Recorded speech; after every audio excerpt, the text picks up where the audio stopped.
Hey everybody, welcome back to the channel. I appreciate your time. Thank you for watching. Today's video is brought to us by Blackout Coffee. I am the part owner of Blackout Coffee, and we are having our huge Black Friday, Cyber Monday sale that we run annually, and it's always a great time to save. You can save up to 30% off some items in our store. It's site-wide.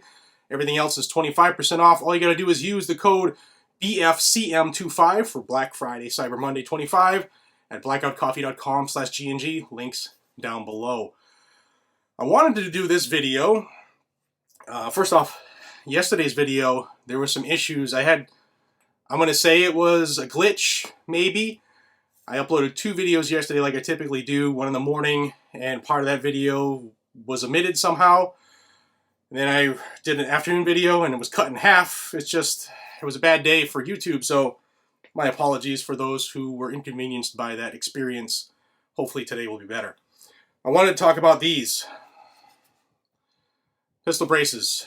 There's been a lot of talk in the industry, especially now. Black Friday's upon us. It's a time people want to buy stuff. And this is a bone of contention, a plastic bone. The government hates plastic things. Bump stocks, plastic. Standard capacity magazines, often plastic. And pistol braces, stabilizing braces, plastic. I'm going to tell you what I know about where we stand as of right now. Today is Sunday, November 20th, 2022, and the new pistol stabilizing brace rule from the ATF is going to be dropping in about 4 weeks' time. They told us they anticipate on dropping it prior to December 28th, and we learned that from different lawsuits and forms that they have been submitting all along. We've also learned a few things via their budget requests. Now, I have a list that I'm going to try to stay true to so that this has a good flow to it, because sometimes I go off on tangents, and I want to get everybody up to date of where we are, what we can expect, and what is waiting in the wings once this rule drops, okay? So, if you don't know, the ATF, Joe Biden has ordered the ATF and the Department of Justice to ban these scary pieces of plastic with rubber flaps and a Velcro strap. These are problems, not the criminals. These are. What the ATF has done is they have gone back and forth and back and forth and back again. They're saying that if you have these on your AR style or AK style pistol, anything that has a stabilizing brace that is on a semi-automatic rifle that has a barrel that is rifled less than 16 inches in length, or a smooth barrel that is less than 18 inches in length, that's your short barrel shotguns and short barrel rifle requirements, then you have an SBR if you have one of these attached to it. Then they want you to register those under the National Firearms Act, and they also want their $200 tax stamp. Now, with that comes other things. If you don't have NFA items, then you have all kinds of restrictions on those items where you can't go over state lines unless you get prior approval, yada, yada, yada. There's a lot of stuff. It's a registry. Seriously, it is a registry. The NFA is a registry. So we've also learned through their documentation, their back and forth, their budget requests, that we know Joe Biden is looking to beef up the amount of ATF agents by doubling their operating budget. B, they also want to, or planning on offering an amnesty period. Amnesty basically infers, and I'm going to just surmise this, it infers that you are aware of a law and you are violating that law, and they're going to give you the opportunity to make yourself right without charging you. The problem is that these have never been illegal, have always been legal. Even the ATF numerous times have filed documents saying that these are legal, and attaching these does not indicate you are manufacturing an SBR, thus the firearm is not required to be registered under NFA, yada, yada, yada, okay? They've gone back and forth a few times. So this amnesty period is in their way of saying these have been SBRs all along, and you knew it, and you're violating that, so here's your chance to come to daddy, and we'll let you do this, and just come on to big government. Now, the problem is there's an estimated 10 to 40 million of these that have been sold in the U.S. That's a lot. 10 to 40 million. I know several people out here own several. And I am not saying that you should comply with this. Why? Because first off, I'm not an attorney, so don't take my advice as law advice. I'm just a freedom-loving American who's here to tell you that The ATF does not have the ability to make law, and that's what they're doing. They make these rules and they treat them as laws. And how can I say that they're, because people often say in my comments, that's not a law, they're not making the law. Well, if you don't listen to their law, then there are criminal consequences. You can go to jail for a decade. You can get fined up to $250,000 and more.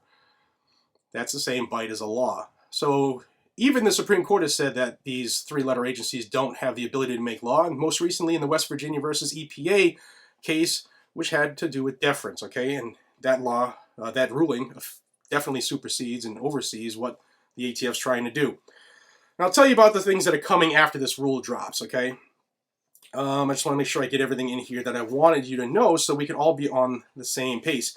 So like I said, 10 to 40 million of these devices, these slidey pieces of plastic with Velcro-y things and rubber flaps, 10 to 40 million of those. If you've ever filled out a Form 1 or Form 4 with the ATF, the National Firearms Act forms, whether you're making a silencer suppressor, buying one, buying an SBR, making an SBR, they take a long time. And that's for one person to fill out one form for one item.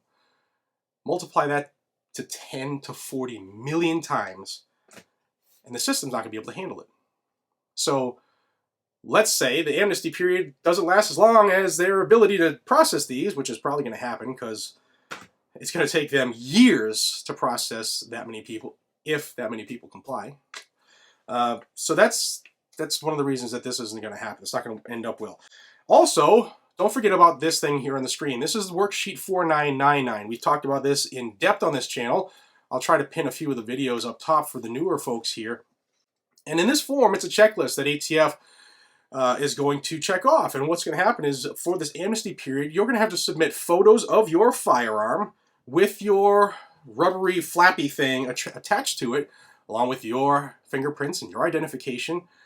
And then they're going to go through this amnesty checklist, this 4999, and if your firearm scores 4 points or more, and that's going to be just about every single firearm that is submitted, you're going to be told by the ATF that you owe $200. Now with that comes a potential trap. Yes, insert Admiral Akbar. A potential trap.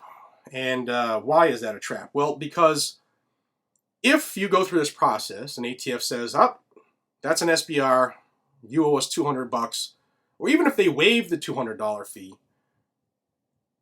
they now have probable cause to say that you own a National Firearms Act regulated item.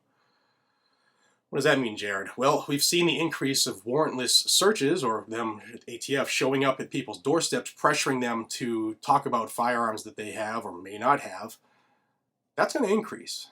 And if they have probable cause, it means they can actually get a warrant.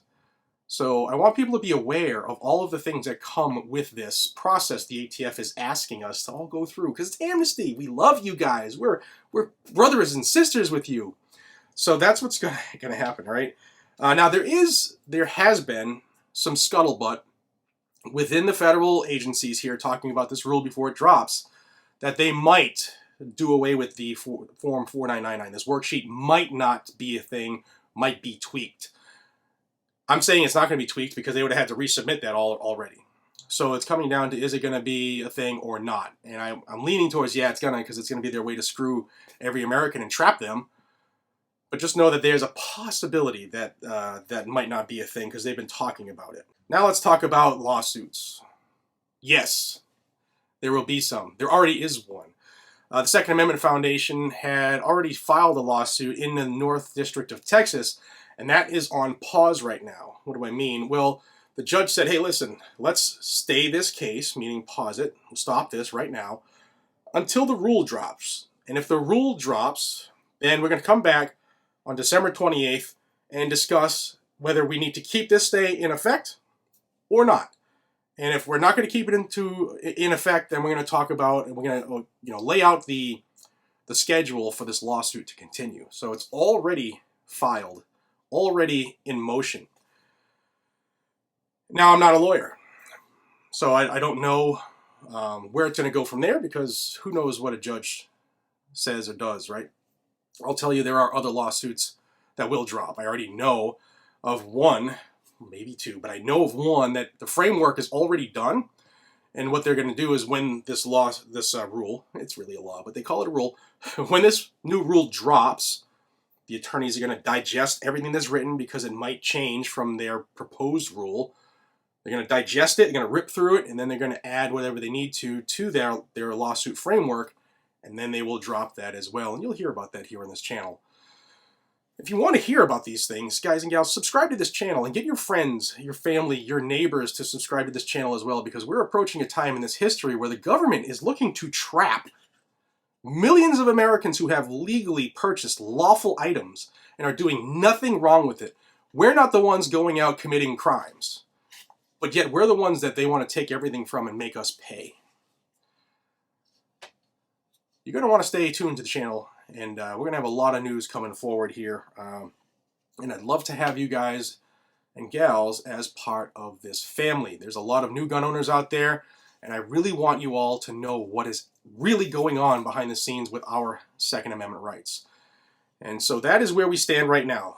Okay, the rule is coming. I've heard also it might come earlier than December 28th, depending on what they can do before their holiday breaks. Because, you know, they need to take a break and rest before they go tyrant. But it's coming. And it's coming quickly. We are now, like I said, November 20th. This is my last November in Massachusetts as a resident, and I'm loving it. Guys and gals, I love each and every single one of you. Thank you for your time. We are now looking forward to what's coming down with this pistol brace ban, rule, change, however they want to determine and they're going to call it. It's a ban. And it's going to be active. So join those groups that I always talk about. Join your state and local and national groups. Because these are the ones who will be doing these lawsuits. And if you're not a member, join one. If you are a member, donate a little extra money. Support those who support you. And I thank you all for supporting this channel. Until we see each other again, be safe, stay vigilant, and carry a gun to keep you, your friends, your family, your community safe. I'll say one more thing. Text, history, and tradition. There's nothing about stopping anything anybody puts on the end of their gun, the side of their gun, the top of their gun, in the text of the Second Amendment, in the history or the tradition of firearm regulation in this country in and around 1791 when the Second Amendment was adopted. Text, history, and tradition. See you in the next one. Bye.